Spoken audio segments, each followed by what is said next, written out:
December 15th, and Dominic Ashford's desk was buried under contracts, acquisition proposals, and year-end financial reports. At 41, he'd built Ashford Industries into a global powerhouse, with offices on 4 continents and a personal fortune that put him on magazine covers. He never bothered to read. His assistant, Margaret, knocked softly before entering his corner office. The Manhattan skyline glittered behind him. 2 small Christmas trees, the only concession to the approaching holiday. Mr. Ashford. This came in today's mail, she said, placing a wrinkled envelope on top of his contracts. It was mixed in with the corporate correspondence by mistake.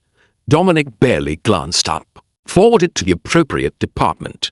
Sir, I think you should read it first. Something in Margaret's voice made him look at the envelope. It was addressed in careful, shaky handwriting to Santa Claus, North Pole. But it had been delivered here, to his office, through some postal error or cosmic joke. He opened it, pulling out a piece of notebook paper with crayon drawings in the margins. To stick figures, 1 tall and 1 small, holding hands. The message was written in the labored script of a young child. Dear Santa, please send me a dad. Not a rich one or a fancy one. Just one who will play with me and read me stories and make my mama smile again. She cries at night when she thinks I'm sleeping. She works so hard, but we never have enough money. I don't need toys this year. I just want a dad who won't leave like mine did. Love, Sophie. EPS, I've been very good. Mama says I'm her best girl. Dominic read it twice, then a 3rd time. His chest felt tight. He looked at the return address scrawled on the envelope. An apartment building in the Bronx, not far from where he'd grown up before his own father had walked out. Margaret, find out everything you can about this address, discreetly. By the next morning, he had the information. Sophie Martinez, age 6. Mother, Rachel Martinez, 29. Working 2 jobs as a home health aide and weekend retail clerk. Father had abandoned them when Sophie was 2. No child support, no contact. They were 3 months behind on rent, 1 emergency away from eviction. Dominic stared at the report, at the little girl's letter still on his desk. He should forward it to his charitable foundation. Let them handle it with a donation. That's what made sense. That's what he always did. Instead, he found himself in his car that evening, driving to an apartment building that had seen better decades. The lobby smelled like old cooking and something vaguely chemical. He climbed 3 flights because the elevator was broken and knocked on apartment 3C. The woman who answered had exhausted eyes but a kind face. She wore scrubs, clearly just home from work. Behind her, a small girl with dark curls peered around her mother's legs. Can I help you? Rachel asked, wariness in her voice. Men in expensive suits didn't usually knock on her door with good news. Dominic held up the letter. I believe this belongs to your daughter. Rachel's face went pale. Oh my God, Sophie, what did you do? I wrote to Santa, Mama, like you said I could.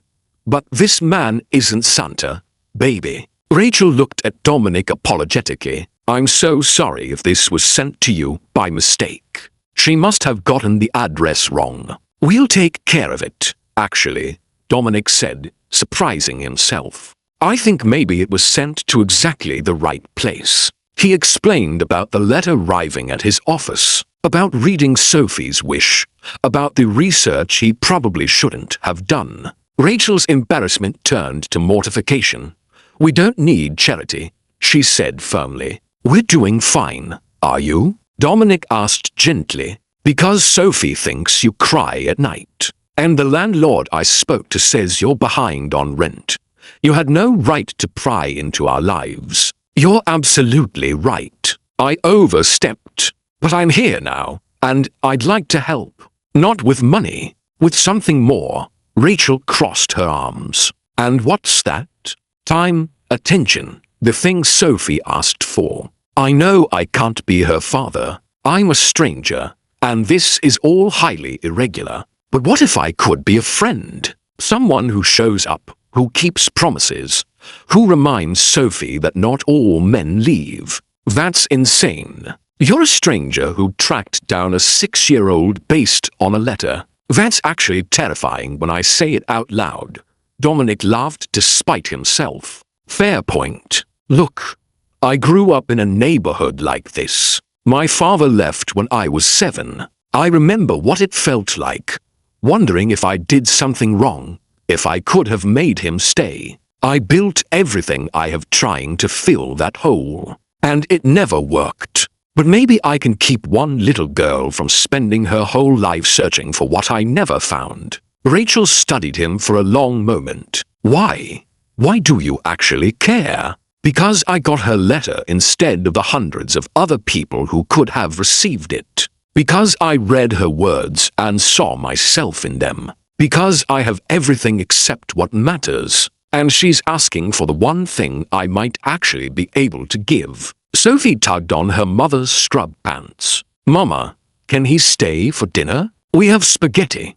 Rachel closed her eyes, clearly warring with herself. When she opened them, they were wet with unshed tears.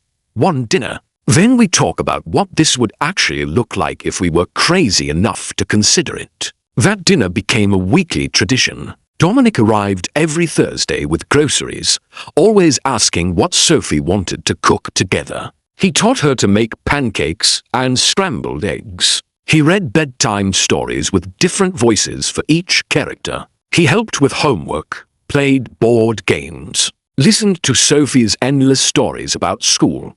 He also quietly paid Rachel's back rent, set up a trust fund for Sophie's education, and arranged for Rachel to cut back to one job with better hours and benefits. When Rachel discovered what he'd done, she was furious until he explained it wasn't charity. It's investment, he said. In a future where Sophie doesn't grow up thinking she's not worth staying for. In a future where you don't work yourself to death trying to do the impossible alone. Let me do this, please. Christmas Eve arrived with unusual warmth for December. Dominic sat in Rachel's small living room, Sophie asleep against his shoulder after an evening of cookies and carols. The tiny tree in the corner was decorated with hand-made ornaments, so different from the designer trees in his empty penthouse. You know, people will talk, Rachel said quietly. Rich man spending time with single mother and her daughter. They'll assume things. Let them assume. I know the truth. This isn't about romance or obligation. It's about a little girl who asked for exactly what I needed to give. Rachel smiled. She asked for a dad, not a benefactor or a mentor. She's starting to see you that way, you know. The way she lights up when you arrive. The way she talks about you at school. You're filling that space in her heart.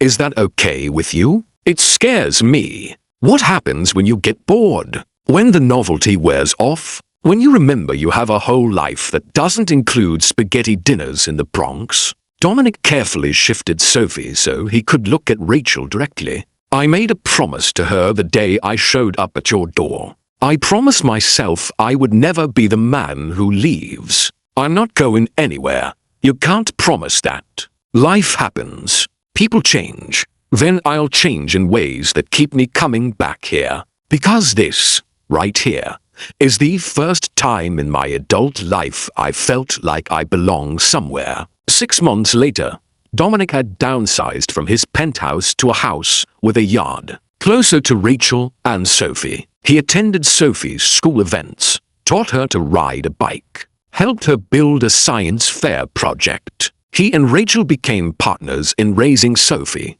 then friends, then something more neither of them had expected. On Sophie's 7th birthday, Dominic gave her a card with a question written inside. Would it be okay if I officially became your dad? I know I can't replace the father you deserved, but I promise to show up every day and love you the way you've always deserved to be loved. Sophie threw her arms around his neck. You already are my dad. You're the one Santa sent me. A year after that letter first landed on his desk, Dominic married Rachel in a simple ceremony, with Sophie as flower girl. During his vows, he spoke about a child's wisdom in asking for what truly mattered, about how wealth means nothing if you have no one to share it with, about finding family in the most unexpected places.